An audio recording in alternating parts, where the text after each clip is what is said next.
Bueno, buenas tardes a todos. En primer lugar, gracias al profesor Gómez Expósito y a los mentores de la Cátedra Endesa por invitarme a esta presentación.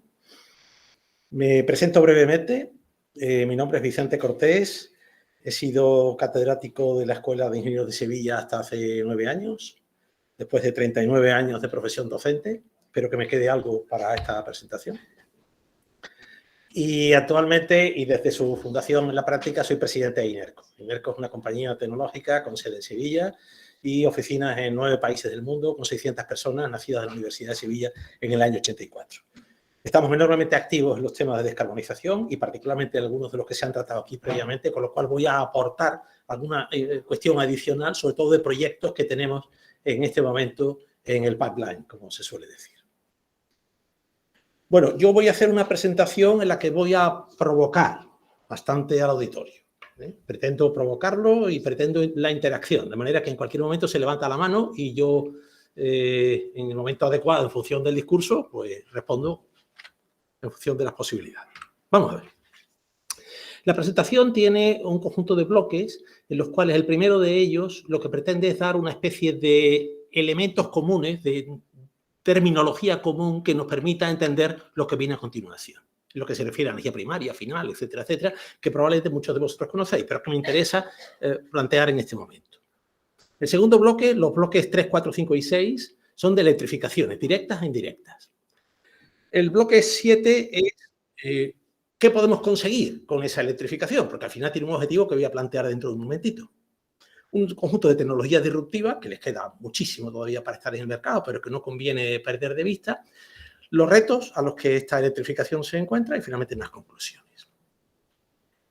Vamos a ver, estamos en una situación en la Unión Europea en donde la tecnología y la economía no tienen la preeminencia que debieran tener. Y predomina más la ideología y la descarbonización por la descarbonización. Dicho eso, estamos abocados a un camino, no sé si tendrá retorno, ahora por lo pronto, como podéis imaginar y sabéis, estamos en un proceso de receso, aunque la Comisión se ha crecido en ese receso provocado por la guerra de Ucrania, pero tenemos un objetivo como Comisión y como Unión Europea, y es que las emisiones en el 2050 en la Unión Europea sean netas cero. Netas cero quiere decir que seguirá habiendo emisiones, pero habrá que incorporar algunas tecnologías y técnicas para que esas emisiones que quedan residuales sean al final cero, descontando aquellas que se captan de una u otra manera, en cuyo análisis no voy a entrar hoy en este momento. Pues bien, si el objetivo es que las emisiones netas sean cero en el 2050, eso afecta a todos los sectores. Sector industrial, sector transporte, sector servicios y, muy difícil, sector agrícola. Hoy nos ocupamos del sector industrial, es decir, cómo hipotéticamente podríamos conseguir una reducción de emisiones del sector industrial recurriendo a varias herramientas, pero hoy me centro en la electrificación y voy a hacer un balance de en qué medida una electrificación en la práctica completa con las tecnologías disponibles hoy y mañana, no las de pasado mañana, cuánto vamos a conseguir reducir las emisiones de CO2 de la industria. Sin más preámbulo, voy a plantear los 3 hitos de la energía. Primaria, en la naturaleza.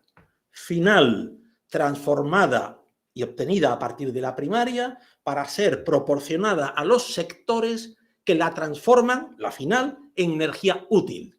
Yo no quiero la electricidad per se en esta sala, quiero que se me encienda el proyector. Esas energías primarias, repito, las que están en la naturaleza, fijaos que tienen casi todas un sol, porque fósiles o no fósiles proceden del sol, excepto la geotérmica y la nuclear. Claro, lo que ocurre es que estamos en un escenario en donde hay cosas que están prohibidas directamente, o sea, carbón y petróleo a abolir, la nuclear con interrogantes desde algunos puntos de vista, no desde el mío en absoluto, y, bueno, el gas natural, cualquiera le dice ahora que prescindimos del gas natural, si estamos luchando por tener gas natural, que se lo digan Alemania, Polonia, Austria.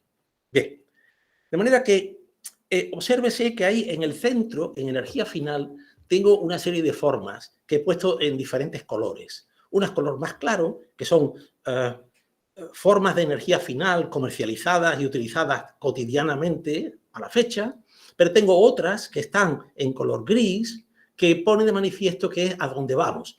La electricidad está en color gris porque se pretende que, además de ser una fuente de energía final esencial, incremente su capacidad y su potencialidad muchísimo más. De manera que tengo primaria, final y útil. Y en la industria yo voy a adquirir energías finales ¿para qué? Para calentar, para mover, para producir vapor y para refrigerar. Volveré sobre esto varias veces a lo largo de la cuestión. Claro, si yo me asomo a cuál es el perfil de producción de energía primaria de energía primaria en la Unión Europea, me encuentro con que esto que queremos abandonar supone, en los últimos datos estadísticos, y ha cambiado poco, el 70%. O sea, queremos prescindir del 70% de las fuentes de energía primaria actuales. Y si le sumo una nuclear, que también se quiere prescindir, el 83%. Es decir, que queremos sustituir el 83% de la energía primaria que consumimos en este momento.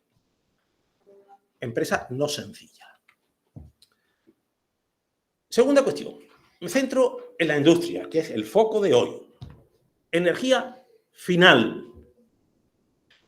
¿Qué porcentaje de la energía final, es decir, ese gas natural, queroseno, gasolina, electricidad, consume la industria? Aproximadamente el 25%.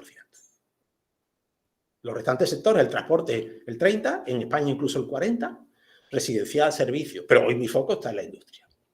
Normalmente, las unidades en las que se proporcionan estos datos son los millones de toneladas equivalentes de petróleo, los MTP.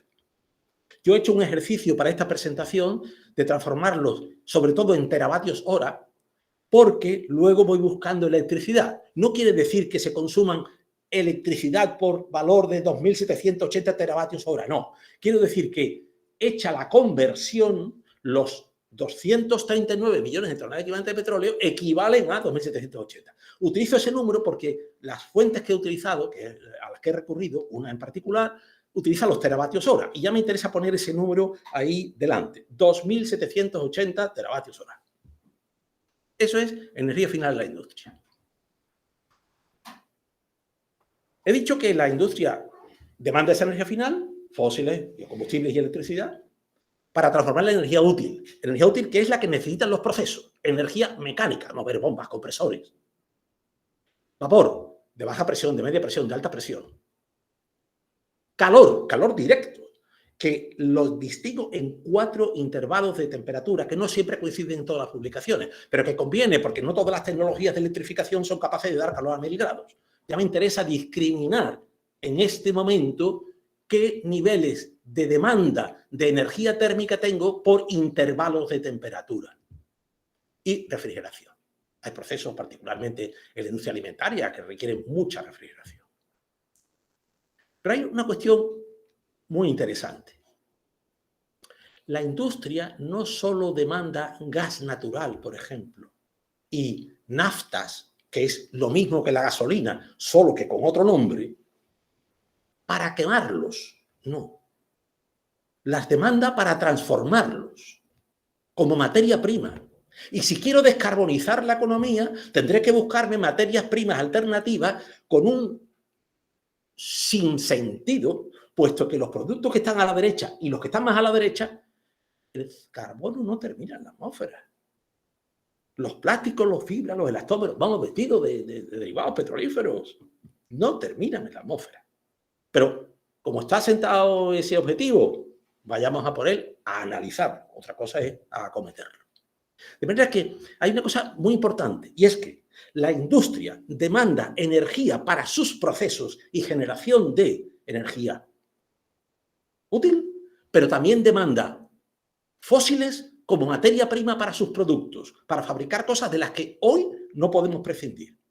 Hay un caso particular al pie, que es la fabricación de acero, en donde el coque de petróleo se utiliza esencialmente para la fabricación. Ya no es un combustible solo, que también, sino que lo necesito para la fabricación de acero. Luego veremos en una de las tecnologías disruptivas para dónde va esta cuestión. Con lo cual, yo estoy en una situación en la que tengo una industria que en la Unión Europea demanda el 25% de la energía final, que lo destina a una serie de usos, pero es que además demanda energía, forma de compuestos, productos fósiles, para su proceso de transformación.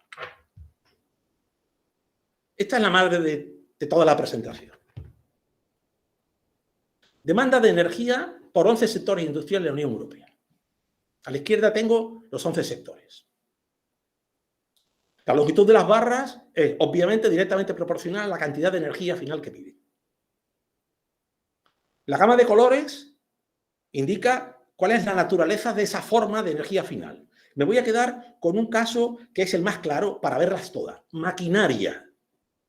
Maquinaria tengo, con la leyenda de abajo, electricidad para otros usos, color amarillo claro, ocre, usos térmicos, energía, usos distintos de proyectos, y ahora viene toda la gama de colores. Necesito energía a baja temperatura, entre 100 y 400, 400.000, más de 1.000. Ese es un ejemplo. Obsérvese que en los productos químicos hay una porción adicional, que es la que he referido hace un instante, de materias primas.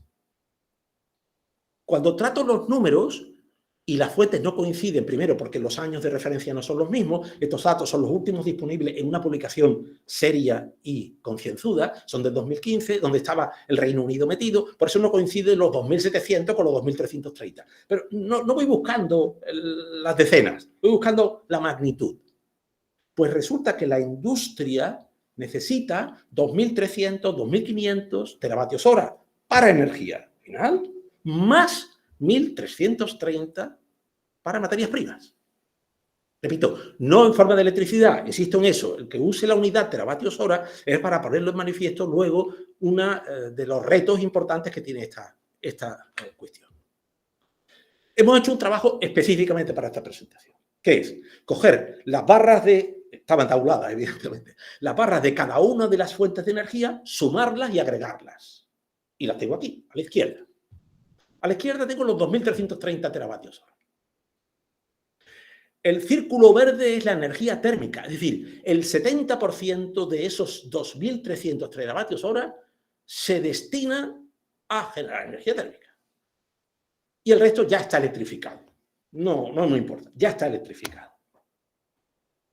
Ahora voy a desagregar el círculo verde, puesto que esa energía térmica sé que tiene diferentes intervalos de temperatura, porque la tecnología a la que puedo recurrir desde el punto de vista eléctrico no tiene las mismas prestaciones, o mejor dicho, tengo que recurrir a tecnologías distintas en función de las prestaciones, hemos hecho esa distinción. Y vemos que las partes sustanciales es en el intervalo 100-400 y más de 1.000, entre las dos el 80% de los 7 exajulios. Además, me quedan, como ya he referido, las materias primas ahí abajo, que son 4,8 exajulios, 1.330 teravatios. De manera que esta es la demanda de energía por tipo. De manera que mi foco está en ver cómo estos 4 círculos, la gama de colores, coincide razonablemente con la de la figura anterior. Tenemos azules claritos, azules claros, rojos tenues, rojos más intensos y rojo del superior a 1.000 grados Celsius. Esta es la demanda de energía por tipos. ¿Cómo la industria hoy satisface esa demanda de energía térmica? Si se trata de ver cómo la satisface para ver cuáles son mis dianas, dónde voy a recurrir. En primer lugar, vamos a ver los puntos amarillos. Los puntos amarillos hay que analizarlos mirando el eje de la derecha. De manera que en el caso de gas natural aporta a esos 2.330 por 0.7 teravatios hora, aproximadamente 700. El carbón, aproximadamente 400. Otro fósil, aproximadamente 200. Y así sucesivamente. Obsérvese cómo decrece el punto hasta llegar a la electricidad donde hay menos de 100 teravatios hora. Eso es a la fecha. Para cada uno de los fuentes de energía, voy a analizar qué rango de temperatura me proporciona, para qué lo uso. Y me quedo solo con un ejemplo. Gas natural. Obsérvese que eje de la izquierda de ordenada, aproximadamente el 50% del gas natural lo utilizo para aplicaciones superiores a 500. Esta es otra fuente distinta, no me da los mismos intervalos de temperatura, pero bueno, la foto macro me sirve. El carbón, absolutamente para temperaturas elevadas. La electricidad, para más de 500, una parte sustancial.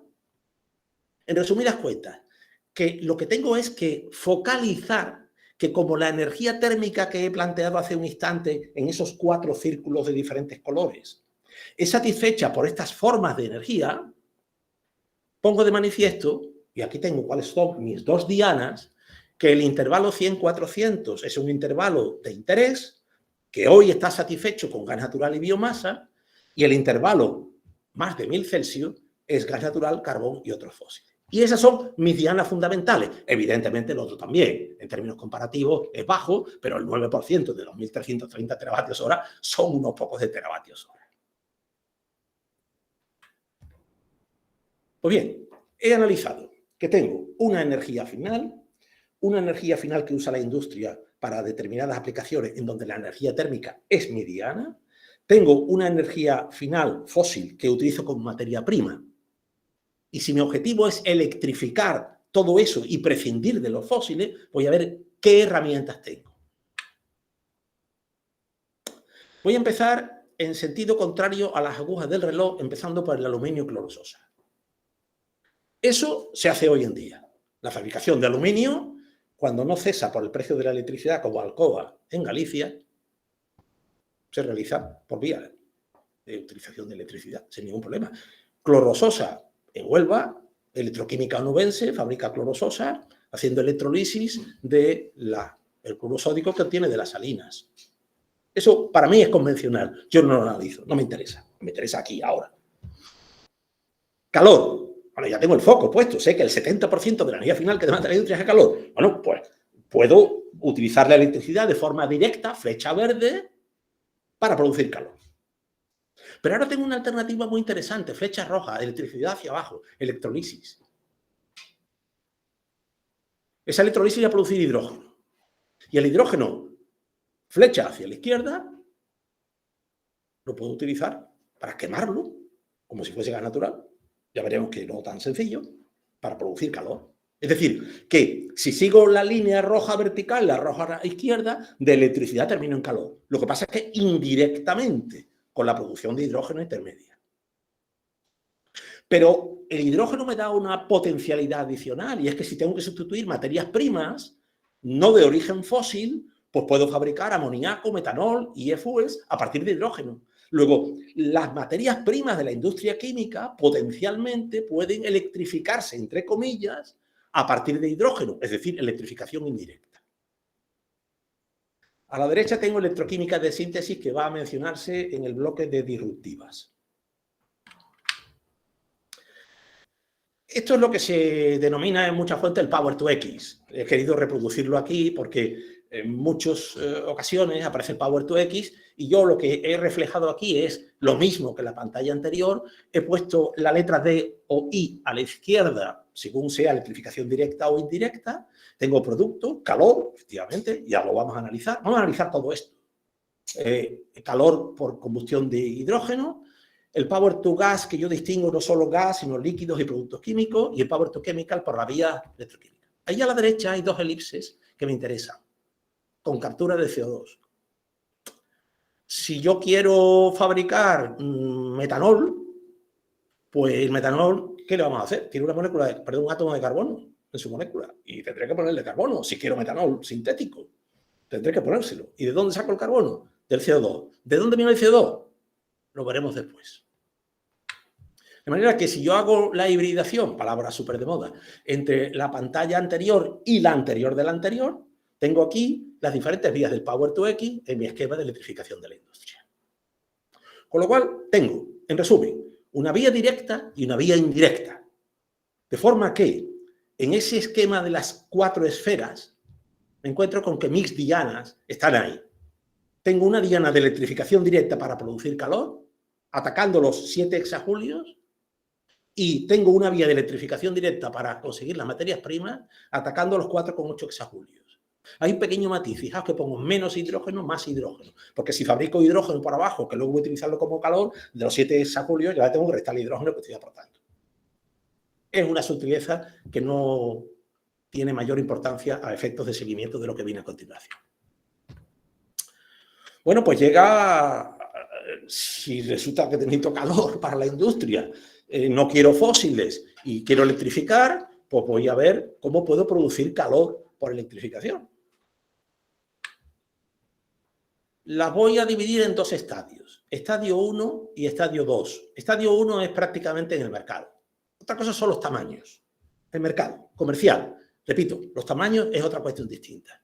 Y estadio 2 es que o no están a escala suficiente o requieren particularidades en los productos a la hora de utilizarlo. Yo no puedo utilizar un microondas industrial para según qué producto, porque no puedo meter metales dentro del microondas, por ejemplo. Bien, he hecho un ejercicio que reconozco que me ha llevado tiempo, que es preparar 3 tablas que están a vuestra disposición y que yo no voy a examinar aquí, de todas esas tecnologías. ¿Cuál es el rango de temperatura en el que me puede proporcionar calor? ¿Cuáles son sus características, su rendimiento, otros datos y aplicaciones? Este primer grupo ya de hecho es una realidad. Las bombas de calor se utilizan en la industria. El único problema es que están teniendo desarrollos para alcanzar temperaturas, por ejemplo, de 150 a 160 grados. Bien, todavía eso no es comercial, lo será. Pero el gran reto aparece en las potencias. Fijaos, 45, 70 megavatios térmicos, 420 megavatios térmicos, 90 megavatios térmicos la caldera eléctrica de electrodo. Una caldera de gas natural tiene 300 megavatios térmicos las pequeñas. De manera que, desde el punto de vista de escalado industrial, nos queda un poquito todavía. Este es el primer grupo. Este es el segundo grupo, hornos de resistores y hornos de arco eléctrico. Los hornos de arco eléctrico es un estándar de la industria para fabricar acero a partir de chatarra. O sea, por lo cual aquí no hay ninguna cuestión significativa. Y fijaos que es de las únicas opciones que me da calor a una temperatura suficientemente elevada. Tengo los infrarrojos, un empleo limitado, y tengo los microondas, los hornos de inducción y el plasma, que ya sería el sumum, pero que el plasma tiene su dificultad tecnológica y desde luego está muy lejos de la realidad. Repito, mi objetivo no es pasar uno por todas y cada una de estas tecnologías. Está aquí la información y en un momento determinado se puede proporcionar alguna fuente adicional. La indirecta. Y voy a proporcionar algún dato complementario y alguno plenamente coincidente con el de Tomás de hace un momentito. Una planta industrial de hidrógeno electrolítico no es un electrolizador al que se, perdón por la expresión, enchufa agua y electricidad y sale hidrógeno por un lado. No, requiere un suministro eléctrico en donde la combinación de diferentes fuentes es necesaria, lo veremos después. E incluso el almacenamiento, también lo veremos. La gestión del agua, importantísima, se ha mencionado. Desde el punto de vista estequiométrico, un kilo de hidrógeno necesita hacer 9 kilos de agua. Pero desde el punto de vista práctico, con la gestión del agua que lleva a una osmosis inversa, una electrodesionización, estamos hablando, sin contar refrigeración, en 1,6 toneladas por tonelada. 1,6. Si quito una planta o quiero hacer 1 millón de toneladas de hidrógeno, necesito 1.600.000 toneladas de agua. Y no en todos lados hay agua. Siempre se puede decir, no pasa nada, la desalinizamos, tengo electricidad. Por supuesto, vamos sumando costes y vamos sumando inversión. Bien.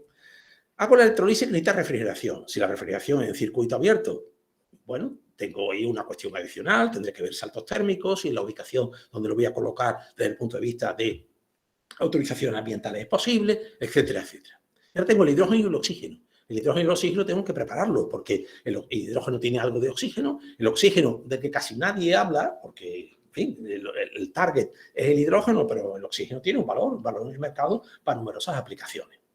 Y al final vienen una serie de hidroductos en los que yo no voy a entrar, porque mi objetivo es el poner de manifiesto que esta planta de hidrógeno electrolítico puede tener una complejidad técnica notable desde el punto de vista de regulación, desde el punto de vista de control.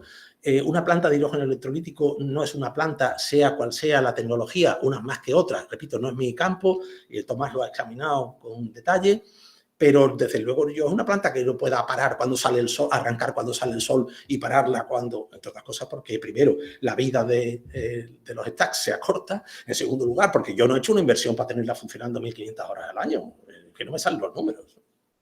Con lo cual, lo que quiero decir con esto es que es unas plantas que necesitan una ingeniería básica, ingeniería conceptual previamente y una ingeniería de detalle, porque hay, como ha mencionado también Tomás, un BOP, un balance de planta, un resto de componentes que son absolutamente esenciales para el control global, además, de toda la instalación. Yo me he permitido aquí incluir una comparativa de electrolizadores para poner en cuestión los precios, que coincide sensiblemente con lo que Tomás ha presentado. Yo me centro tan solo en alcalinas, PEM y óxido sólido. Los valores de estado del arte, el SOA, las líneas azules están, como veis, 50, 55, 40 y tantos, algo de menos. Con lo que ocurre es que el SOE necesita un aporte de energía térmica adicional y un objetivo que veis 45, 50, 37. Estamos hablando de kilovatios hora por kilo de hidrógeno. Los costes de SOEC son en este momento prohibitivos. Realmente no hay ninguna fabricación industrial de SOEC. Pero la previsión es que en 2030 esté en plena competitividad con los demás. Y si además tengo mayor rendimiento, pues mucho mejor. Estamos plenamente activos el tema de óxido sólido. En una pantalla posterior voy a aprovechar para poner de manifiesto el proyecto que tenemos recién concedido y el proyecto al que aspiramos que nos concedan.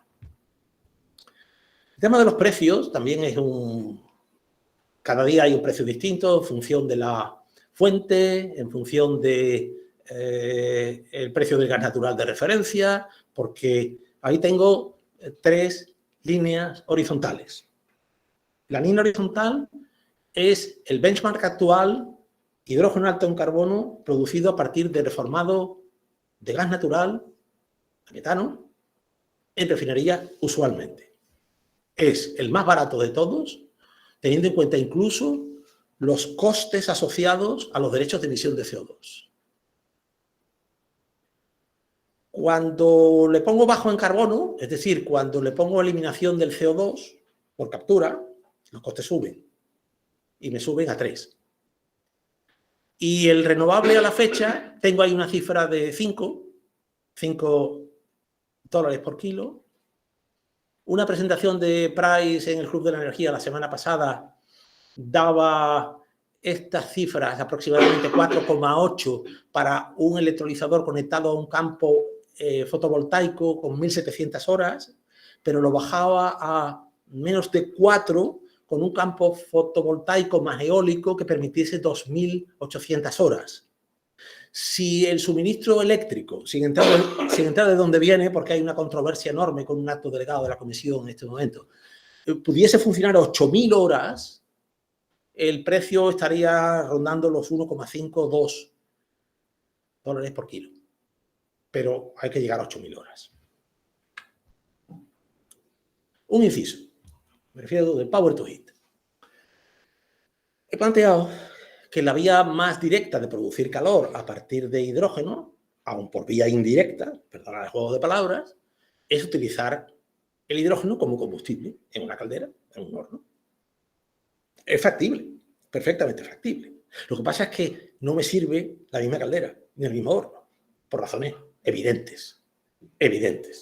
Las propiedades físico-químicas del hidrógeno son muy distintas de la del gas natural, lo cual se traduce en que, para empezar, tengo una velocidad de llama mucho mayor, pero para mí el aspecto más importante es que, además de la temperatura de llama, que es 170 grados superior, por lo cual habrá que tener cuidado con los materiales, es que la llama de hidrógeno no es radiante. En un proceso de calentamiento en una caldera, tengo una zona de radiación y una zona de convección. La zona de radiación, zona de alta temperatura, donde hay transferencia de calor por radiación, y la zona de convección, donde los gases transfieren calor a las paredes de unos tubos por los que circula normalmente agua o un fluido térmico. No hay radiación en la llama de hidrógeno, con lo cual mi caldera, que tiene una zona de radiación, pues no me vale. Tendría que modificar el diseño de la caldera. En resumidas cuentas, que lo que estamos es examinando la potencialidad práctica de este tema. Es una salida para el sector cerámico esencial, que necesita calor a alta temperatura y que tiene que sustituir el gas natural, entre otras cosas porque es prohibitivo a los precios actuales y al derecho de emisión de CO2, y el hidrógeno es una alternativa muy interesante. De hecho, estamos diseñando quemadores de hidrógeno para algún cliente en este momento. Sigo con la indirecta, es decir, si recordáis el esquema, tenía en el centro mi producción de hidrógeno por electrolisis, a la izquierda tenía la producción de calor, que ya la he visto, y a la derecha tenía la posibilidad de coger ese hidrógeno y transformarlo en productos gaseosos, en productos líquidos, en productos químicos. Es decir, voy atacando las materias primas de origen fósil para sustituirla en la medida en la que ello sea factible, tecnológica y económicamente. Esto es lo que aparece aquí. Recordad que tenía ese círculo gris en la parte inferior en donde mi target eran las materias primas. Y ahora me voy a dedicar a fabricar amoníaco, metanol, metano sintético y fuels, es decir, combustible sintético para la industria petroquímica, olvidándome del gas natural, el LPG y las naftas. ¿Y quedándome con qué? Con hidrógeno y con CO2, porque, como he dicho antes, la mayoría de esas moléculas, salvo el amoníaco, tienen carbono. ¡Qué lástima! Y hay que buscar el carbono en algún sitio. Voy a tratar de resumir, porque estas son las diferentes rutas sintéticamente presentadas para pasar del power, de electricidad, a gases, líquidos y productos químicos. Denominador común, electrolisis o coelectrolisis. Bloque de electrolisis de la izquierda, convencional, alcalina, PEM y AM. ¿Qué hago con la electrolisis? Ya lo sabemos, barra verde central, hidrógeno. Si quiero fabricar amoníaco, proceso Haber-Bosch, utilizándose desde el año 1902, sin problema. Ese hidrógeno no tiene huella de carbono, si es de electricidad plenamente renovable, o la tiene muy reducida, objetivo conseguido. Si quiero fabricar metano, me hace falta CO2. Si quiero fabricar metanol, me hace falta CO2. Ya veremos luego de dónde. Lo he dicho ya 3 veces, o sea, creando una expectación sobre dónde viene el CO2, creo que interesante. Me he llevado 7 años de mi vida trabajando intensamente en captura de CO2, por lo cual algo creo que puedo aportar. A la derecha, electrolisis de vapor y aire. Electrolizadores de óxido sólido. Como bien dice Tomás, no hay electrolizadores en el mercado comerciales para esos tamaños necesarios. Lo que pasa es que puedo decir con mucho orgullo que hace 15 días la Comisión Europea nos ha concedido un Horizonte 2020 con Solid Power y otros socios para un sistema híbrido, pila de combustible, reversible mejor dicho, pila de combustible, electrolisis, 33 kilovatios, 100 kilovatios, con el objetivo de, en una aplicación entre electricidad produzco hidrógeno, en otra aplicación entre hidrógeno produzco electricidad. Con ese sistema alimento vapor y aire y obsérvese que tengo un Haber-Bosch aquí a la derecha que parece que es lo mismo que el de la izquierda, pero no lo es. Porque el de la izquierda dice aire y unidad de separación de aire. Una ASU es una unidad que separa el nitrógeno del oxígeno. El nitrógeno me hace falta para fabricar amoníaco, para sintetizarlo, pero es un proceso criogénico, en donde tengo un consumo de electricidad extraordinariamente alto. Una electrolisis con SOE me produce nitrógeno, pues estoy alimentando aire y vapor. Me ahorro la ASU, me ahorro el consumo eléctrico de la separación de aire.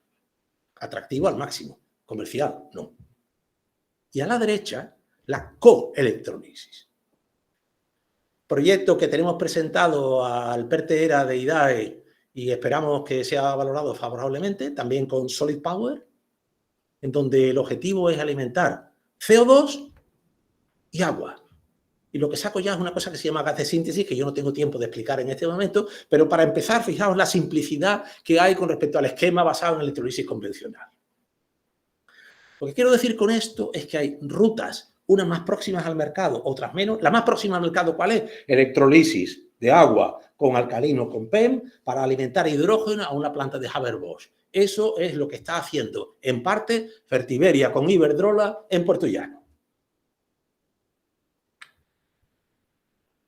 Bueno, hasta ahora nos hemos centrado en analizar cuál es la demanda de energía final de la industria, concentrándonos en que el 70% es en forma de calor.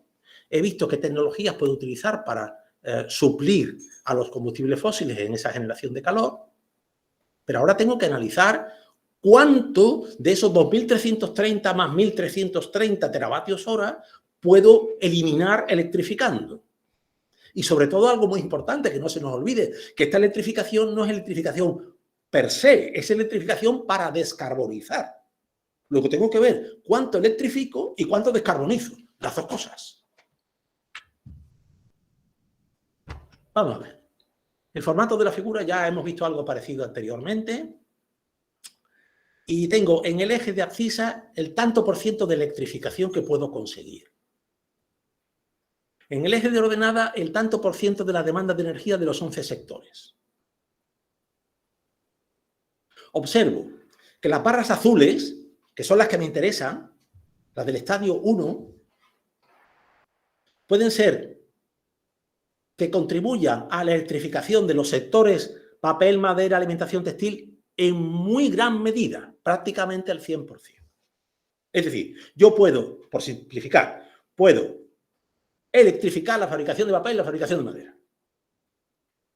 Ahora bien, si me voy al eje de ordenadas, veo que los 4 sectores que suponen el 68% de la demanda de energía de la industria en la Unión Europea, no los puedo electrificar con tecnologías disponibles hoy.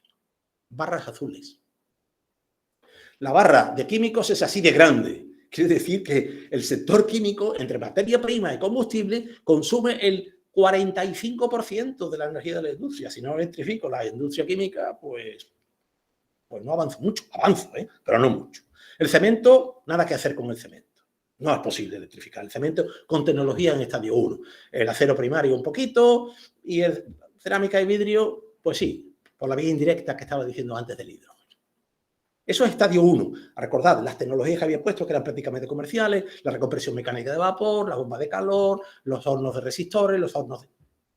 Estadio 2, infrarrojos, microondas y otros. Bueno, ahora la cerámica y vidrio ha entrado al 100%, la parra, como dicen los locutores de Fórmula 1, las pinta de morado, lo va pintando los sectores de morado, no sé si soy aficionado, lo pinta de morado, pues lo ha pintado de morado. Pero me sigue quedando el sector químico, el sector cemento, el sector primario, de acero primario, que no hay forma de electrificarlo. Hoy, a la tecnología de hoy.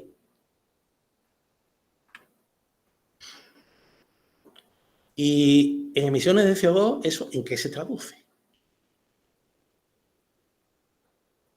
La industria consume el 25% de la energía final, pero emite el 33% del CO2 de la Unión Europea, porque consume formas de energía más intensivas en carbono, que no puede utilizar otros sectores como el transporte o el terciario.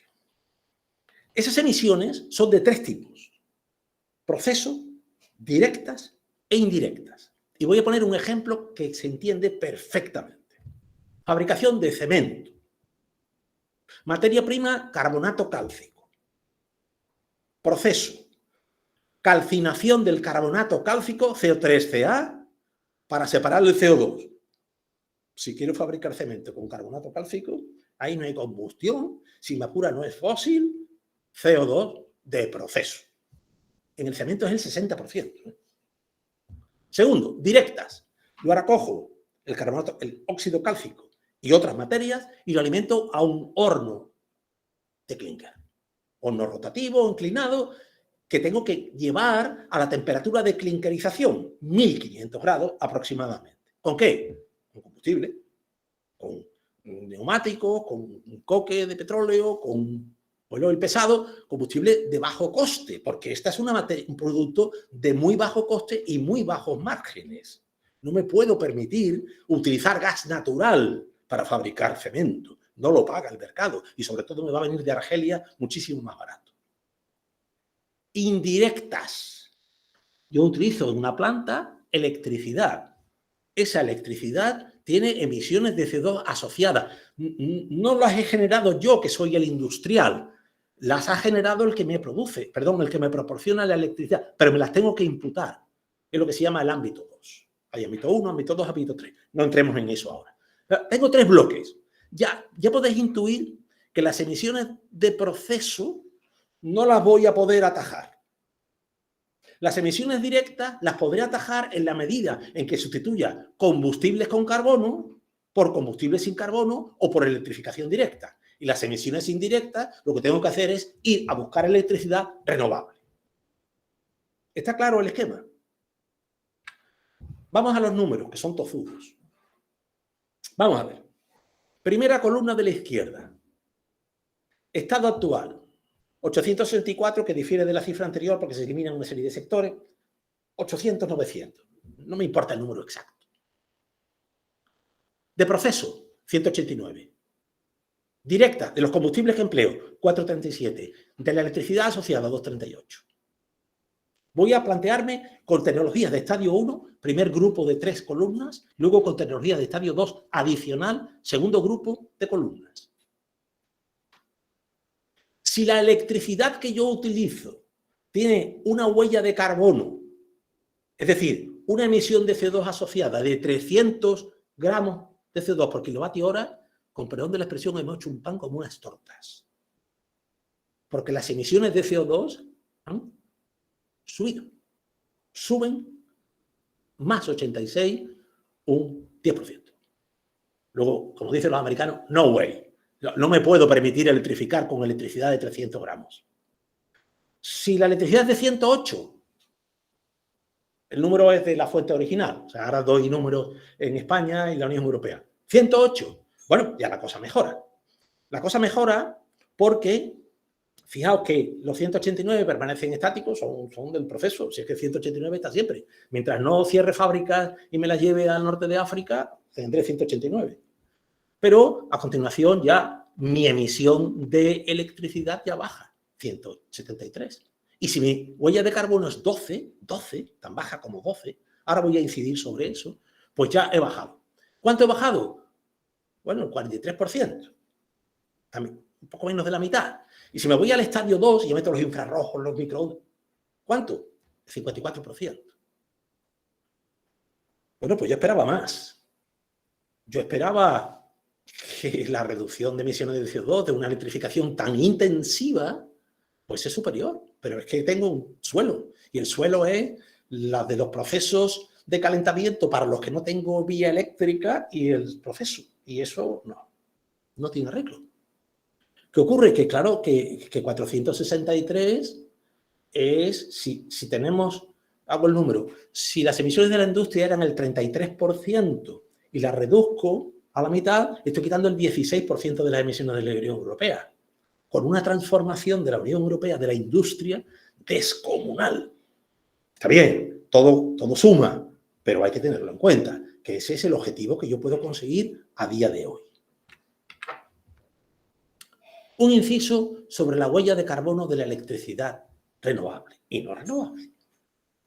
Está instalado el mantra de que la electricidad renovable no tiene la huella de carbono cero.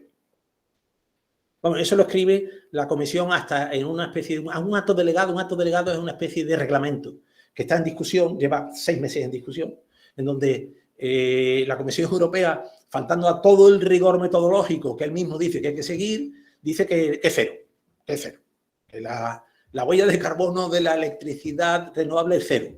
Pues no es cero, porque hay que hacer lo que se llama el análisis de ciclo de vida. Es decir, desde que yo cojo la sílice hasta que la proceso, la transformo, monto el panel, monto los inversores que he fabricado, monto la estructura y lo opero. Y todo eso hay que sumarlo, porque la metodología de norma ISO dice que hay que sumarlo. Pues bien, ahí tenéis los números. Una fotovoltaica sílice policristalino en suelo tiene 36,7 gramos. Eso es poco o mucho, muy poco. ¿Por qué es muy poco? Pues porque veis a la derecha, el ciclo combinado de gas natural tiene 434 y un ciclo combinado con captura tiene 128. Pues efectivamente, estamos un orden de magnitud por debajo. Perfecto. Por cierto, fijaos la nuclear a la derecha, que no la quiere nadie. 5,1 y 4,6. Huella de carbono más baja de producción de electricidad. Nuclear. Pero no queremos nuclear. Eso sí, no queremos huellas de carbono en la electricidad. O algo habrá que modificar en la posición. Pero no me quiero calentar. Tecnologías disruptivas de empleo de electricidad en la industria. Hasta ahora hemos dicho lo que se puede hacer mañana con los problemas de escala. Estadio 1. Bomba de calor, de compresión mecánica, horno de... Estadio 2, echando la imaginación y voluntad, en la industria alimentaria, por supuesto, infrarrojos, microondas y tal, pero en la industria metalúrgica vamos a poner un infrarrojo, yo te digo, no puede ser. Y algunas que están viniendo y que pueden ser muy interesantes. Antes he dicho que la fabricación de acero requiere que yo ponga con mi mineral de hierro un agente que quite el oxígeno del mineral de hierro, F2 o 3 y otras formas. Claro, si el carbono se combina con el oxígeno, el resultado no es más que CO y CO2. Lo que pasa es que además el carbono da calor y se produce un proceso de combustión.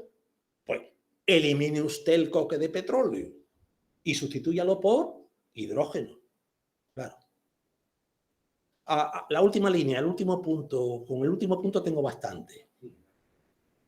A 80 euros por tonelada, que está ahora mismo el derecho de emisión, requiero hidrógeno a 1,9 euros por tonelada. Bueno, todavía no está a 1,9 euros por tonelada. Luego diré cuánta electricidad hace falta para una acería de este tamaño, pero desde el punto de vista económico, ahí están. Si el carbón siderúrgico está a 160, si el carbón siderúrgico está más barato, el hidrógeno tiene que estar más barato. Se ha dado en los últimos mes y medio, igual que Tomás recibe avisos de autorizador, yo recibo avisos de huellas de carbono y de industrias y tal, pues se han dado con 15 días de diferencia un anuncio de ArcelorMittal de que iba a montar un proyecto de hidrógeno verde y acero verde en Asturias y el anuncio del cierre de sus fábricas en Europa porque los costes no son asumibles. Con 15 días de diferencia. O sea, que, bueno, con lo cual...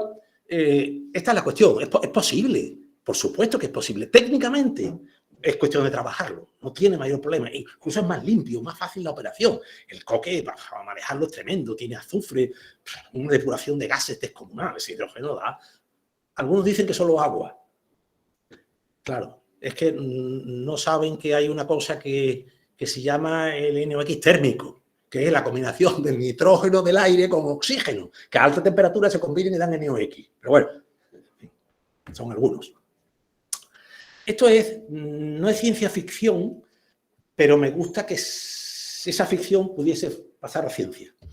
Y me explico. El proceso Haber-Bosch es el proceso, está sintético, es una cosa muy sencillita. Alimento nitrógeno e hidrógeno, fabrico amoníaco, tiene un bucle de recirculación porque en cada paso solo se convierte el 17%, un consumo de electricidad bestial.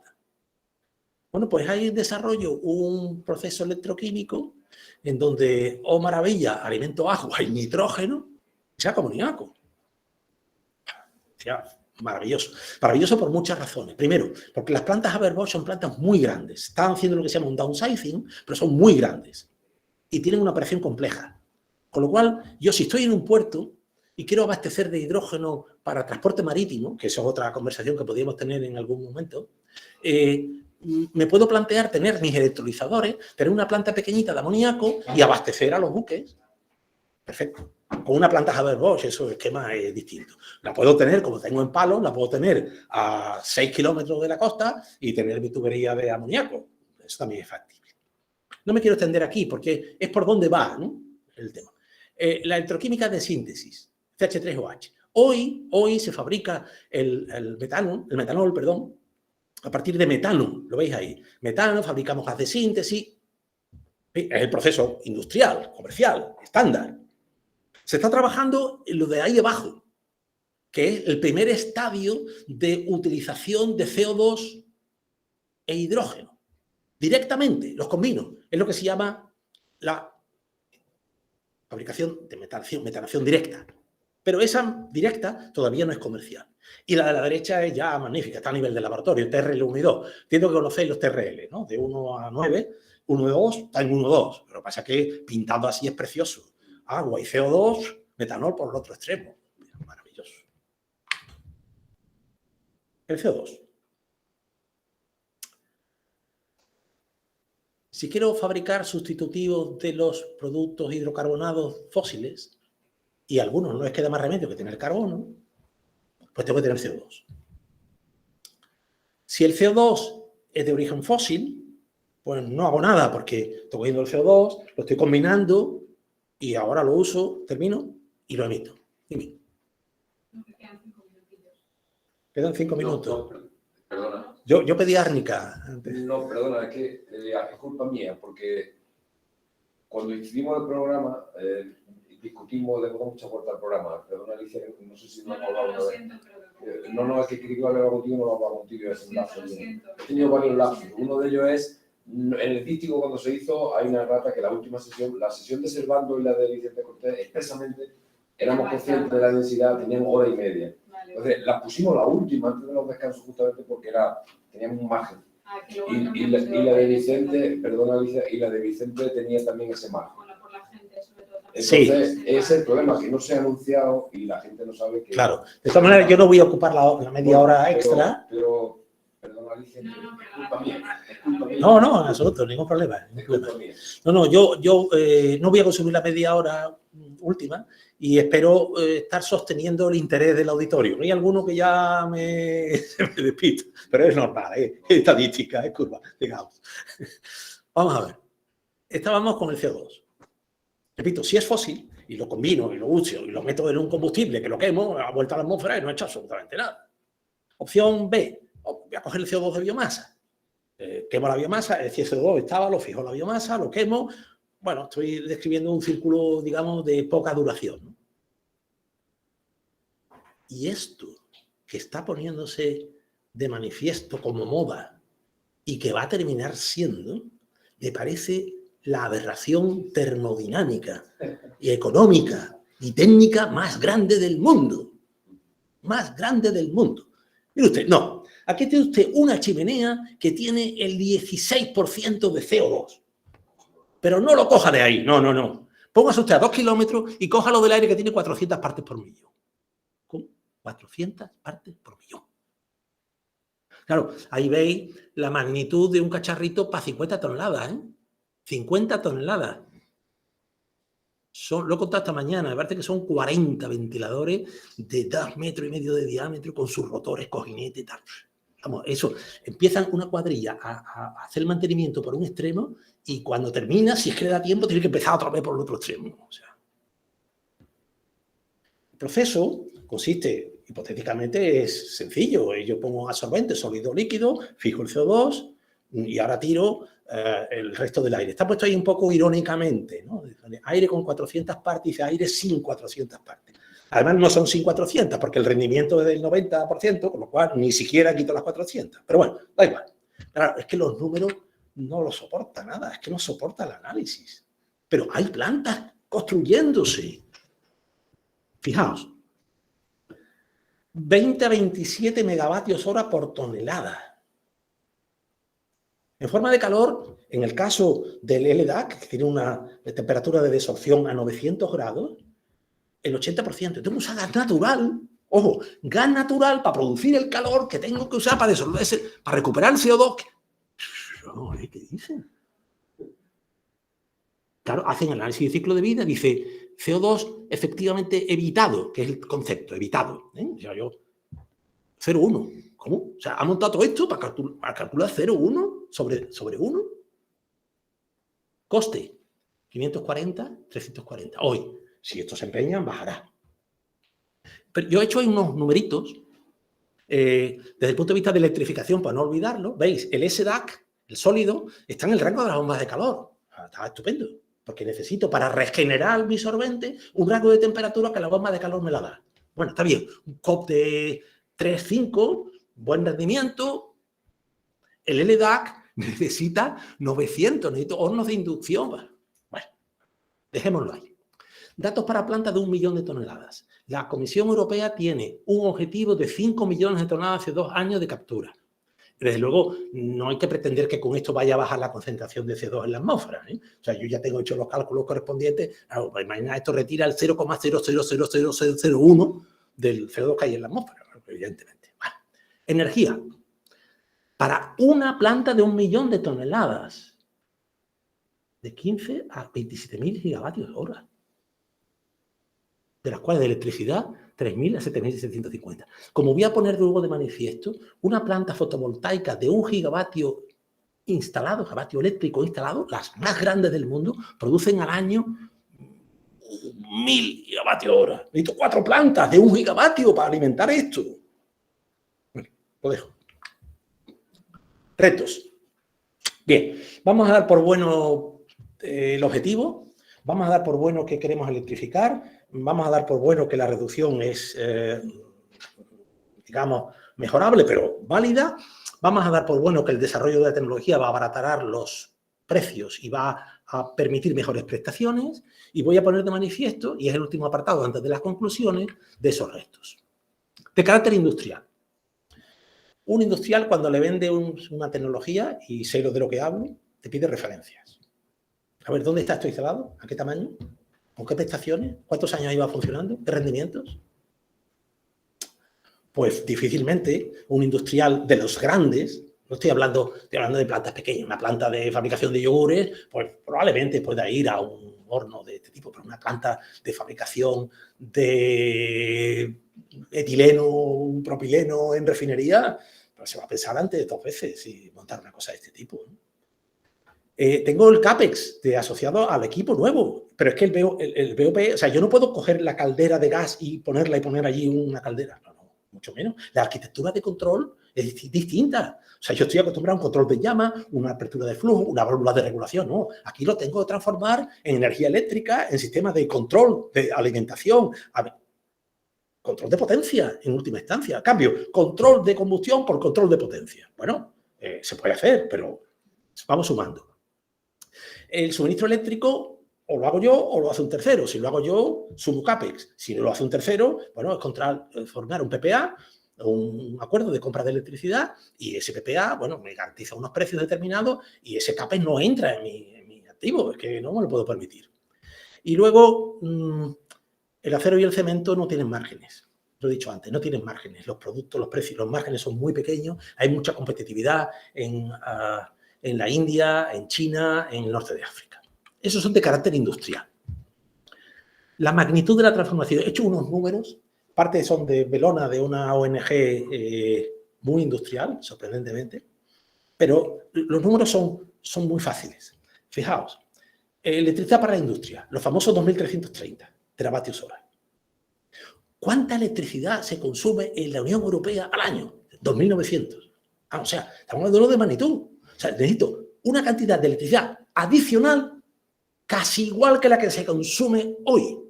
Bien, cuestión de si hay sitio para poner fotovoltaica, a lo mejor en el sur de Europa sí. En Bélgica, Holanda, Dinamarca, mucho sitio para fotovoltaica y mucha insolación solar, no sé si hay. Pero es que haciendo un análisis un poquito más de detalle, de los 2.900 de la Unión Europea, 514 millones de habitantes, por cierto, solo 1.000 son renovables. Y hemos quedado que para electrificar tengo que irme a renovables. Luego quiere decir que es que tengo que hacer 2 veces, 3, solo para la directa, la generación renovable actual. Indirecta. Una sería esa que consume hidrógeno, necesita 40 teravatios hora. 40 teravatios hora es lo que consume Londres y todos sus alrededores. Una sería. Es factible. Es cuestión de hacer parques fotovoltaicos. Como sabéis, la Comisión, a raíz del tema de Ucrania, lanzó el paquete REPowerEU, en donde plantea unos objetivos de una serie de cuestiones. En particular me interesa aquí el hidrógeno. Y ha planteado 10 millones de toneladas al año de aquí al 2030 de hidrógeno, más otros 10 importados. Vamos a importar hidrógeno. A ver si ahora vamos a tener que estar pendientes de quién nos vende el hidrógeno. Pero bueno, da igual. Para fabricar esos 10 millones de toneladas objetivo de la Unión Europea hace falta 500 teravatios hora, que es aproximadamente lo que consume toda Francia. Los e-fuels, es decir, si yo quiero combustible sintético, aunque ahí está en discusión si a partir de 2035 había motores de explosión, no habrá motores de explosión, etcétera, etcétera, otros 500. Y las materias primas para la industria, los 1.330, cuando lo divido por 0,6, por un factor de rendimiento que voy a explicar dentro de un momentito, me dan 2.400 teravatios hora. Yo he sumado ahí los 1000 que hay de renovable y los 763 de nuclear, porque no los olvidemos, que es que están ahí y no tienen huellas de carbono. Bien, sumando todo, pues me salen esas magnitudes, o sea, 2330 para 2400, y me quedo con la frase de la derecha, no os canso. La generación renovable futura para esta electrificación que estoy planteando es 7,6 veces la generación renovable actual. Eso supone una inversión descomunal, unas infraestructuras no ya solo de producción, sino de transporte y distribución enormes, y en consecuencia una transformación tan profunda que evidentemente de conseguirse seremos el flagship, el buque insignia de la descarbonización del mundo. Retos de escala. Pues claro, hay que pensar en los tamaños industriales. Es que el tamaño de laboratorio no es el tamaño industrial. Una planta que fabrique e-fuels de 1000 toneladas día, que es lo que fabrica de gasolina, de gasóleo en una refinería, 1000 toneladas día, pues requiere 1 gigavatio eléctrico instalado. Y si voy a operar 4000 horas, que es poco, necesito 4000 gigavatios hora. A la izquierda está. Si monto fotovoltaica, necesito 4 plantas de 1 gigavatio. Si la eólica es onshore, necesito 2. Y si es offshore, afortunadamente solo necesito 1. Pero es que pasa una cosa, es que yo no puedo, lo he dicho antes, soportar mi fabricación de hidrógeno y por consiguiente la del proceso continuo catalítico que viene detrás, no lo puedo soportar en una electricidad variable, en una electricidad que tiene una curva de carga, de producción determinada. No puedo, mi electrolizador no está acostumbrado a trabajar así, y no digamos la fabricación. Con lo cual, me encuentro con esta situación. Es que tengo un perfil de generación, esta es una figura de original de Endesa, un perfil de generación en donde el amarillo es la fotovoltaica y el verde es la eólica. La demanda la demanda global es la línea negra, fluctuante, ya sabéis, a la hora de los partidos y a la hora de los baños sube la demanda, y la demanda industrial la he pintado ahí, simbólicamente, como una línea horizontal. Yo no puedo subir carga por la tarde, bajar por la noche, bajar por la mañana. Es constante. Lo que quiere decir que si yo voy a montar una planta de fabricación de hidrógeno para eso industrial, para descarbonizar mis plantas, necesito el suministro eléctrico estable, fiable. Para lo cual, ¿qué necesito? Almacenamiento de energía. ¿Mío o del que me vende la electricidad? Pero necesito almacenamiento de energía a estas escalas. Puedo, evidentemente, almacenar energía eléctrica como hidrógeno. Lo ponía Tomás antes en una de las posibilidades. Pero necesito almacenamiento. Estoy sumando inversión, estoy sumando CAPEX. Estoy terminando. Los rendimientos. Claro, es que la termodinámica es muy tozuda. O sea, si yo le pongo 4 pasos, cada paso tiene su rendimiento. Y el rendimiento global es el producto de los 4 rendimientos. Pero vamos a ver. Hidrógeno. Cojo 100 unidades de electricidad. 100 unidades. Lo llevo a una electrolisis. Pierdo 27. Bueno, lo comprimo. Pierdo 6. Lo transporto y lo distribuyo. Pierdo 3. Y me voy a parar ahí. Porque ahora sí viene la distribución, el retail, me voy a parar ahí. De las 100 unidades de electricidad he perdido 36. Bueno, segundo ejemplo. Voy a quedar con el amoníaco, nada más. 100 unidades de electricidad. Lo mismo, electrolisis 73. Pero ahora tengo un proceso que se llama Haber-Bosch, que tiene un rendimiento de forma que de 73 unidades solo me quedan 57. Y como ahora no tengo transporte, me queda 55. Es decir, de la electricidad que puse en juego, llega al utilizador final, y no es el final, perdón, no es el final, 55 unidades. Y ahora lo llevo a una de las mejores vías de transformarlo, que es una pila de combustible de óxido sólido. Y me queda el 28,35. Y produzco electricidad. ¿Cuánto tenía? 100. ¿Cuánto me queda? 35. He perdido 65. Bueno, puesto que si el cliente lo paga, como es el cliente, yo se lo suministro. El problema está ahí. El problema es que necesito inversión para toda esa cadena, necesito pérdidas asociadas para toda esa cadena, y el producto obtenido, su coste de CAPEX y de OPEX, lo tengo que repercutir sobre solo 35 unidades en el mejor de los casos. Mejorará, los rendimientos subirán. En lugar de los 52 que mencionaba, 54, 55 que mencionaba Tomás, llegaremos a 48. Pero luego hay un límite termodinámico. Es que no hay forma de bajar de 44. Tú eres un especialista, yo no sé. debe estar por ahí, 44, 45, 43, 40, si queréis. Pero es que menos que eso es imposible. Bien, termino. 3 pantallas de conclusiones, una especie de recap de todo lo que he dicho. Conclusiones sobre los datos globales y de electrificación directa. Primero, esos 11 sectores tienen el 25% de la energía final y el 33% del CO2. Esos son 2.330 teravatios hora a los que hay que sumar los 1.330 de materias primas y el 70% de usos térmicos. Puedo electrificar directamente, calor. Puedo electrificar indirectamente, hidrógeno. Hidrógeno que lo uso como combustible o hidrógeno que lo utilizo como fuente de combustibles sintéticos. Una cosa que no he dicho, que es importante que no se me olvide, es que estos procesos eléctricos tienen mejor rendimiento que los procesos de conversión térmica. Es decir, podemos llegar a rendimiento del 97-99%. La indirecta. El hidrógeno lo puedo utilizar como combustible, pero cambiando el hardware de combustión y el software de combustión.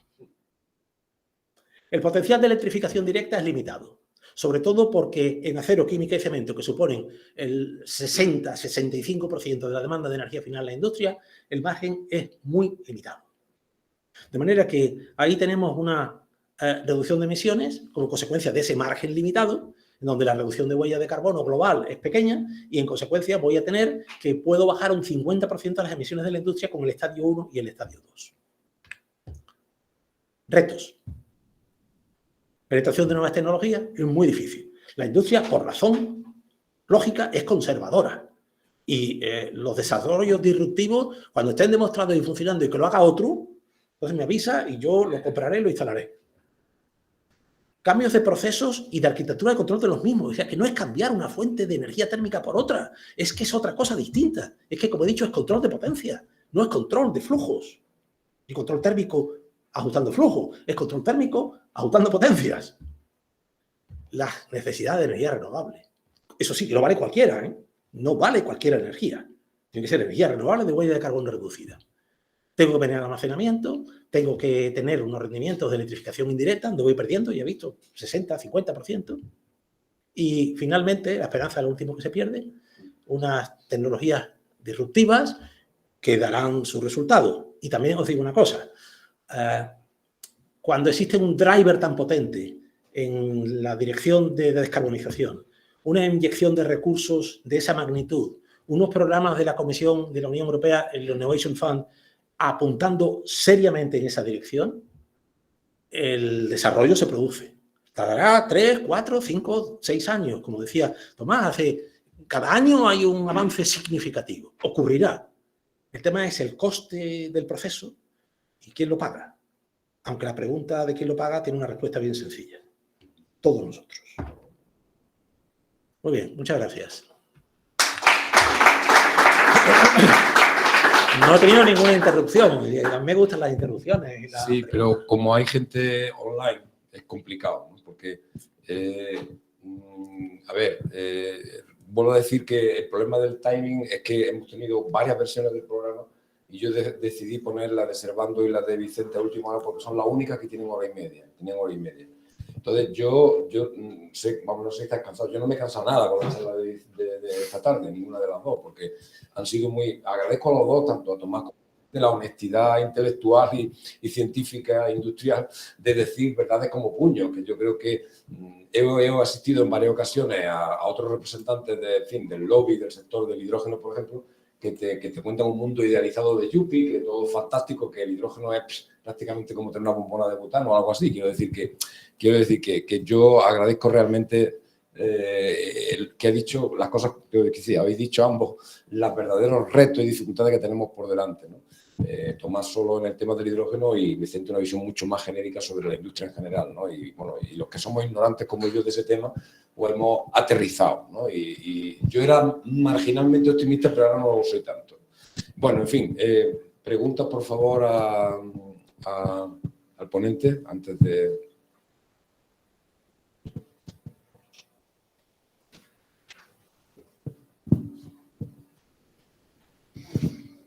No sé si hay algo ahí. No, hay preguntas. Bueno, muchísimas gracias por la presentación, me ha encantado y bueno, no tengo mucho o nada de conocimiento del tema, por decirlo así, y he aprendido bastante. Yo tengo una duda respecto al almacenamiento, las capacidades de almacenamiento de hidrógeno que existe en la actualidad y si hay algunas restricciones con el tiempo que puede haber, que puede estar almacenado ese hidrógeno. Y la segunda pregunta es respecto a las emisiones de dióxido de carbono. Es decir, con las presentaciones que he visto, con los slides, ahora me resulta un poco dudoso de cuando hablan de reducción de la descarbonización del sistema totalmente cero. O sea, me pregunto, entonces la emisión de dióxido de carbono ¿es tan práctica o es real para el 2050? Con la parte que ha presentado de que los procesos, por ejemplo, las emisiones por los procesos no son tan alterables como otras partes de las emisiones. Entonces ahora me quedo con esa duda, si realmente será real para el 2050 esa descarbonización. Bueno, buena pregunta. Bueno, vamos por la primera. Bueno, Tomás ha planteado las diferentes alternativas de almacenamiento de hidrógeno. La vía a presión pura y dura requiere presiones muy elevadas, superiores a 350 bares, 700 bares, ¿no? Eso significa que bueno, los equipos tienen que ser de grandes espesores, los compresores tienen que permitir esas presiones, pero además los materiales no pueden ser cualquiera porque el hidrógeno difunde. El hidrógeno permea a través de determinados metales. Punto 1. Punto 2. Luego está el almacenamiento en forma líquida, licuado, lo cual requiere compresiones y expansiones sucesivas y luego mantenimiento en estado criogénico, con unos tanques que también tienen sus requisitos desde el punto de vista de aislamiento. De manera que existe la tecnología, no existe problema práctico en almacenar hidrógeno. De hecho, el hidrógeno es una commodity de la industria del refino. Es que parece que estamos descubriendo el hidrógeno y el hidrógeno es un producto usual en la industria del refino, absolutamente imprescindible para utilizar los combustibles que utilizamos hoy. Luego, desde el punto de vista práctico, no hay. Desde el punto de vista de duración del almacenamiento, bueno, nada más que en el caso, por ejemplo, licuado, nada más que un tema del consumo de electricidad asociado a mantener el sistema licuado. Pero no existe ningún problema. Yo pueda mantener ahí el hidrógeno el tiempo que considere oportuno. No sé si quieres añadir algo, Tomás, porque tú tienes más focalización, ¿no? Has puesto incluso una pantalla sobre eso, ¿no? No, yo creo que efectivamente el hidrógeno, como has dicho tú, difunde por la mayor parte de los... Efectivamente, que digo que el hidrógeno, como has dicho, difunde a través de un montón de metales, pero realmente los sistemas de almacenamiento, las botellas actualmente comerciales, pues ahí tienes el hidrógeno a 200, 300 bares y ahí lo tienes. No, bueno, en algún caso hay alguna pérdida, pero se mantiene. Otra cosa diferente es cuando interviene la temperatura y la presión. Ahí ya tienes que mantener, pues no sé, un sistema térmico que te regule la temperatura, un montón de cosas más. Y evidentemente eso se extrapola también al transporte. Se está hablando mucho también del transporte de hidrógeno, los barcos, los metaneros, transformarlos en hidrogeneros, pero pasa lo mismo. La temperatura de conservación del hidrógeno líquido es mucho más baja que el metano y requiere mucha mayor energía, por lo cual tiene mayor pérdida. Pero también lo que dice Vicente, cualquier problema técnico se puede solventar. Otra cosa es el coste. Vicente, enhorabuena una vez más, porque cada vez que te veo aprendo una enormidad. Bueno, esa es tu benevolencia conmigo. Mira, yo hice un análisis de la industria hace ya una década, ¿no? A través de la Asociación de Grandes Consumidores, AEGE, y en el club, ¿no? En esos momentos estábamos analizando la eficiencia energética de los diferentes sectores, ¿no? Y uno de ellos era la industria, ¿no? Curiosamente, el acero, que es una de las que mayores toneladas equivalentes de petróleo, también utilizamos esa terminología para comparar la eficiencia energética por tonelada de acero, era el principal vector de consumo de industria intensiva, electrointensiva en algunos casos, dependiendo de los países, ¿no? Ahí, en el análisis que tú planteas, es verdad que estamos dando quizás por sentado que el consumo actual de energía, pasándolo a teravatios, pasándolo a una unidad eléctrica, no conserva la eficiencia de un elemento eléctrico, ¿no? En concreto, y poniendo simplemente como símil cómo se produce el acero en Alemania frente a España, en Alemania, que tiene una cuota de mercado del 40% aproximadamente de las toneladas de acero, más del 50% es carbón. O sea, eso produce además una pérdida de rendimiento, con lo cual, a igualdad de toneladas equivalentes de petróleo, dependiendo de las fuentes que se estén utilizando primarias, estamos aprovechando un menor factor de utilización, estamos perdiendo, digamos, energía por el camino con muchas pérdidas de transformación, como tú bien sabes, ¿no? Es decir, veníamos a tener más del doble de la productividad de producir toneladas de acero en España con hornos de arco eléctrico desde el año 1990 que se estaban implementando, que Alemania con sus grandes hornos industriales, que también los tuvimos nosotros en España años atrás, ¿no? Es decir, ahí se hizo un proceso de electrificación. Es verdad que no produce el mismo tipo de acero, hay una tipología diferente y esos 1000 grados que tú planteas, la verdad que efectivamente son una barrera y un límite físico a calentar con kilovatios. O sea que eso, por supuesto, la combustión tiene una capacidad térmica que no la tiene el voltio, ¿no? Pero en esas transformaciones sí habría que revisar bien que el factor de eficiencia mejora al doble, enormemente, ¿no? Perdona. Sí, y ya por terminar también, una apreciación también que se daba en todo eso, porque estudiamos esto con la industria electrointensiva, con AEG, ¿no? Analizamos el acero, la química y el papel y el cemento, por supuesto. Y al final llegamos a la conclusión que lo que teníamos que trabajar era en el producto final. Es decir, no podíamos producir acero. Necesitamos materiales para la construcción menos intensivos en energía. Y lo mismo es aplicable a la química, al papel y al resto de elementos, ¿no?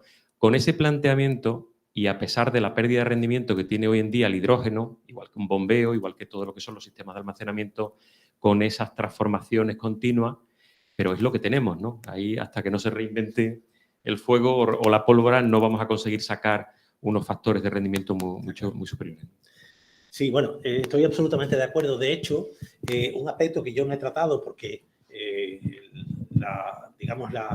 el tiempo y el ámbito era limitado, es que esos 2.330, por decir el número que está utilizando, cuando se electrifica se reducen sustancialmente, no son 2.330. Porque, y lo he dicho al final en una frase, y lo lamento, solamente en las conclusiones he dicho, el rendimiento de los procesos es mucho mayor que los procesos térmicos. Absolutamente de acuerdo. Sobre el tema del acero específicamente, hasta donde yo recuerdo, me parece que la producción de acero hoy en España es un 60% mineral de hierro y un 40% a partir de chatarra.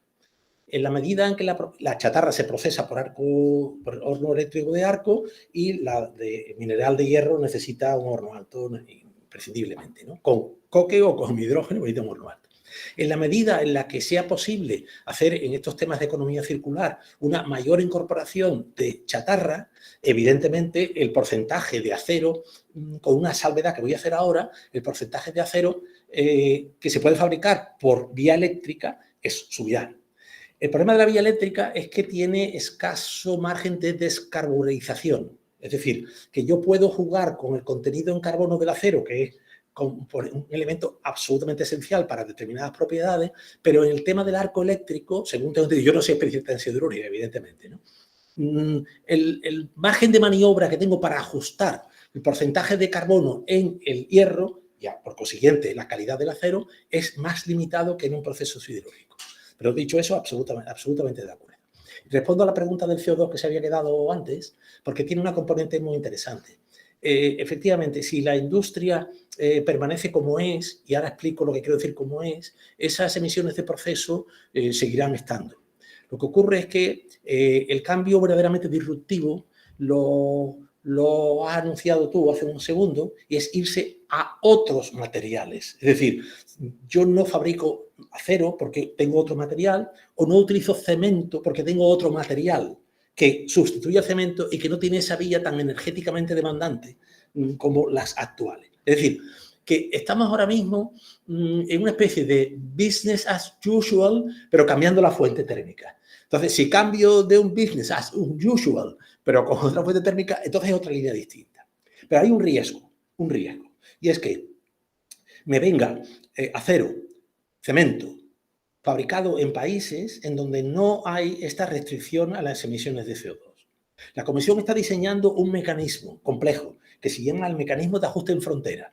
De manera que el acero importado viene con su huella de carbono y tendrá que pagar por el importador el mismo coste en lo que a emisión de CO2 se refiere que si se hubiese producido en Europa. Por ejemplo, si una tonelada de acero tiene asociada, poner un número, 100 kilos de CO2, esos 100 kilos de CO2 al precio del derecho de emisión en la Unión Europea suponen tanto. El importador tiene que pagar eso a la Unión Europea. Es una barrera.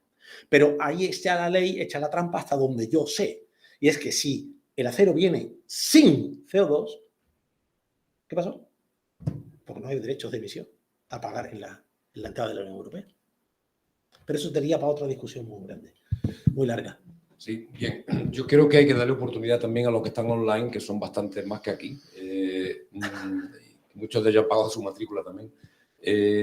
Hay una pregunta atrasada ahí de Daniel Leiva que decía que, y además hay una mano levantada, acabo de ver, una pregunta que hablaba de una pregunta interesante que también tenía yo, que dice que ¿qué puede ser más conveniente, qué ventajas tendría grandes plantas de producción centralizadas de electrolizadores o tener menos plantas más distribuidas cercanas a los puntos de suministro? Supongo que con vista a ahorrarse el transporte, etcétera, del hidrógeno, ¿no? ¿Cómo sería el mix de eso? Es que es un caso a caso. Me explico. Las grandes plantas suponen economías de escala y, en consecuencia, pues menores costes al final de fabricación. Las pequeñas plantas, pues no tienen esas ventajas de economía de escala. Las grandes plantas puedo utilizarlas para abastecer a varios clientes y tener un mercado, pero tengo que asociar los costes de transporte y almacenamiento. Y las pequeñas plantas, pues las puedo hacer para un consumo cautivo, por decirlo de alguna manera, propio.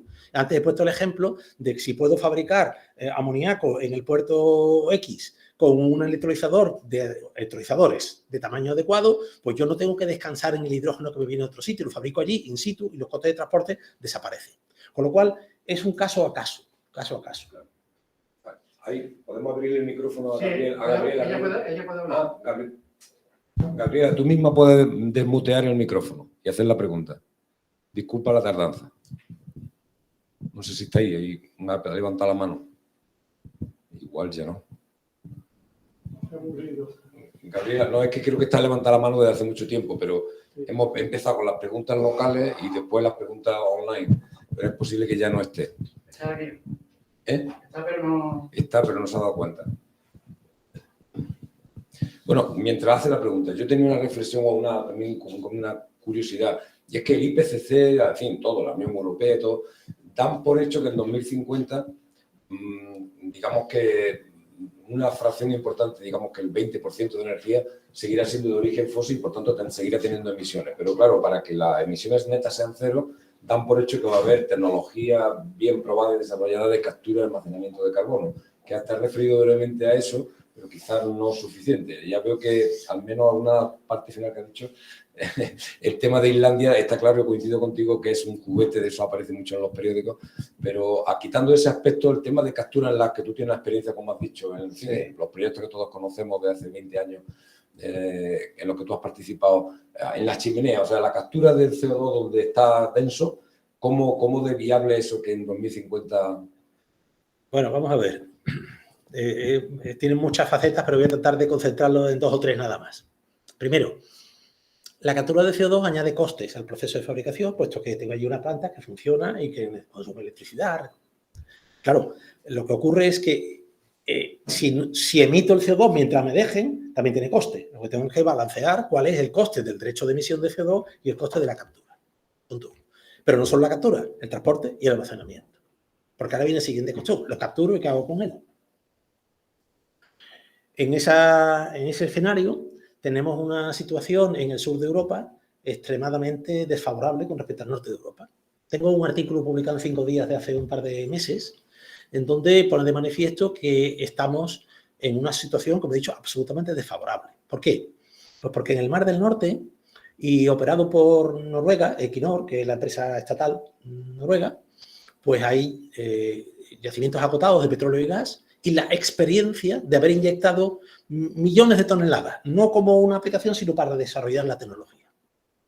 Y el Innovation Fund de la Unión Europea está financiando varios proyectos en donde hay hubs en Amberes, hub en un puerto de Alemania, en Wilhelmshaven me parece que es, y en otro más. Hay un puerto en Bélgica, hay un puerto en Holanda y un puerto en Alemania.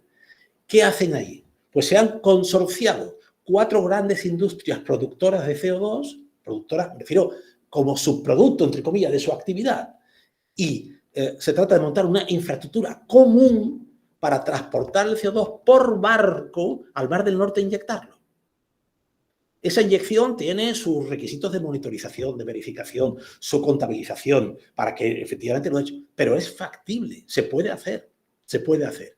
Hay un documento que ha salido hoy de un conjunto de ONGs europeas en donde dice que lo que persigue la industria con eso es el mantener el business as usual con los combustibles fósiles. Pero es factible, es factible. Otra cosa es que en España no se permite, no está permitido, y nos podemos encontrar con 2 o 3 situaciones. Primera situación, y es que el cemento noruego, porque Noruega también inyecta, el cemento noruego, el cemento belga, no tenga menores costes porque tiene el CO2, la emisión de CO2 no la paga y el coste de captura de transporte de cemento es más bajo. Es decir, si yo emitir una tonelada me cuesta 80 y capturarlo y almacenarlo me cuesta 40, quiere decir que frente a la fábrica de aquí que paga los 80, la de Bélgica solo paga 40. Luego ya hay 40 euros por tonelada de CO2 de diferencia. Ese es el punto 1.